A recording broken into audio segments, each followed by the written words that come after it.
بسم الله الرحمن الرحيم. هل أتى على الإنسان حين من الدهر لم يكن شيئا مذكورا. صدق الله المولانا العلي العظيم وصدق رسوله النبي الكريم الأمين ونحن على ذلك لمن الشاهدين والشاكرين والحمد لله رب العالمين. ناظرین اسٹیج صاحب کے حکم کے مطابق میں چند منٹ آپ کے سامنے حاضر ہوں. بہتر یہی تھا کہ مفتی صاحب قبلہ گفتگو فرماتے اور ہم سنتے، اور جتنے ہم یہ چھوٹے حضرات ہیں، نکے نکے مولوی ہیں، ہم سب کا ٹائم اگر قبلہ کو دیا جاتا تو بہتر رہتا. تو بہرحال اب کھڑا ہو گیا ہوں تو 2-4 منٹ انشاءاللہ کچھ عرض کروں گا. اس سے پہلے آئیے درود پاک پڑھیے. صلی اللہ علیہ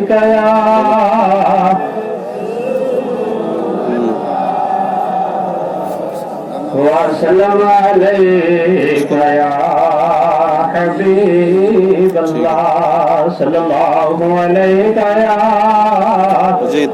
رسول اللہ وسلم علیک یا حبیب. صلاۃ و سلام علیک یا رسول اللہ.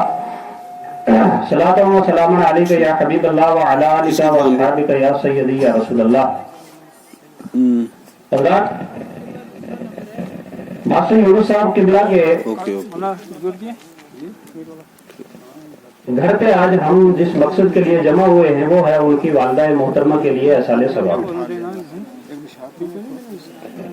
تو جتنے حضرات یہاں موجود ہیں ان کے دلوں میں یہ نیت ہونی چاہیے کہ اللہ تعالیٰ آج کی اس نیک محفل کے صدقے میں جو صلہ اپنی پاک بارگاہ سے ہمیں عطا کرے، ہم اس کا ثواب ماسٹر صاحب کی والدہ مرحومہ کی بارگاہ میں پیش کرتے ہیں. اللہ تعالیٰ ان کے نامہ اعمال میں درج فرمائے. حضرات، مختصر وقت میں کسی موضوع کے تعلق سے گفتگو تو ہو نہیں سکتی. میں نے 20ویں کے اوپر بھی یہی آیت کریمہ تلاوت کی تھی اور آج بھی اسی کو موضوع سخن بنایا. اللہ تعالیٰ ارشاد فرماتا ہے کہ اے انسان، ذرا غور کر کے تیرے اوپر ایک وقت ایسا بھی گزرا ہے کہ جب تو کوئی قابل ذکر شے ہی نہ تھی.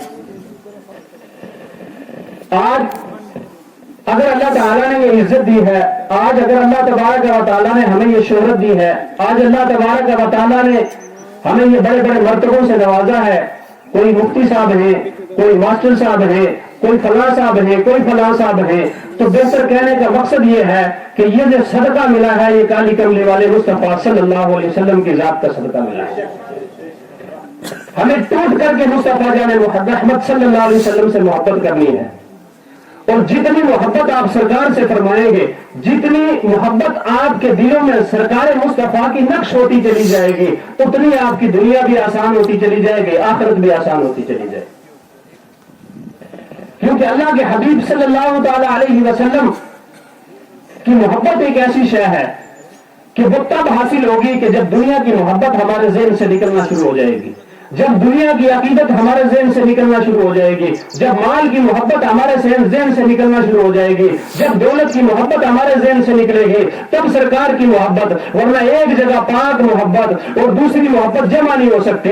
سرکار کے دل میں، جس کے دل میں نبی پاک کی محبت ہوگی، جس کے سینے میں مصطفیٰ جان رحمت صلی اللہ علیہ وسلم کے عشق کی چنگاری جلنے لگے گی، اس دل کے اندر اگر پھر دنیا دار کی محبت آئے تو وہ بات بنتی نہیں ہے. بہتر یہی ہے کہ یہ دل اللہ تبارک و تعالیٰ نے جس مصطفیٰ کے صدقے میں بنایا ہے، اور اس دل کے اندر اگر یاد رہے تو خدا کی رہے، اگر محبت رہے تو مصطفیٰ کی رہے،